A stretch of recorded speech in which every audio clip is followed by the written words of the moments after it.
1996, c'était les premières élections présidentielles tchadiennes. Et les résultats m'ont été livrés officieusement par le directeur de cabinet du président dans la foulée. Juin 1996. Le Tchad vit sa première présidentielle au suffrage universel.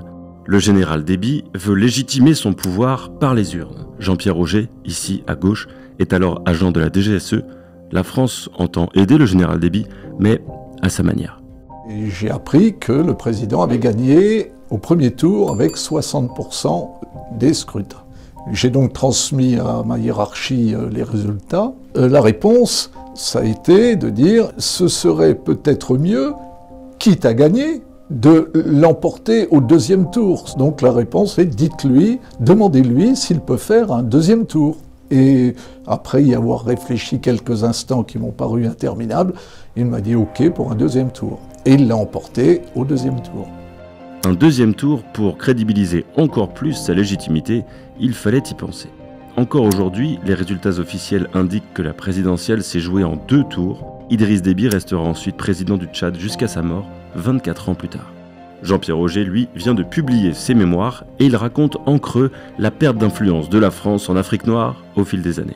Je suis le colonel Jean-Pierre Roger, j'ai servi à la DGSE de 1985 à 2002 et ai servi essentiellement au secteur Afrique noire 17 années. Nous disposions des renseignements, j'allais dire, recueillis directement auprès de la présidence ou des services de sécurité, mais nous disposions aussi, bien évidemment, de nombreuses sources traitées de façon au moins discrète, si ce n'est clandestine, parce que le but, c'était quand même de prévenir les dérapages, que Paris soit particulièrement bien informé sur ce pays sans langue de bois. Et là, c'est vrai que les officiers comprenaient à l'âge de 30 ans, en gros d'une trentaine d'années, au terme du commandement d'une unité élémentaire, un escadron, une batterie, s'adaptaient bien à ces pays qui n'étaient pas toujours très faciles. Et surtout, en face d'eux, ils trouvaient des régimes militarisés, c'est-à-dire où le chef d'État était un militaire, ou l'avait été, où les services de sécurité qui lui étaient liés étaient également dirigés par des militaires. Donc il y avait voilà, on va pas dire une connivence, mais il y avait un lien.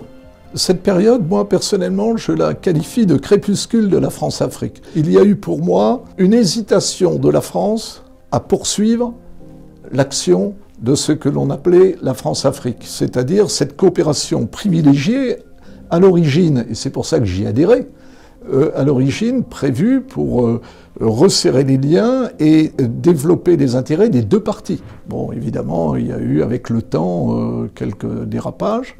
Le reste est à lire sur l'Express.fr.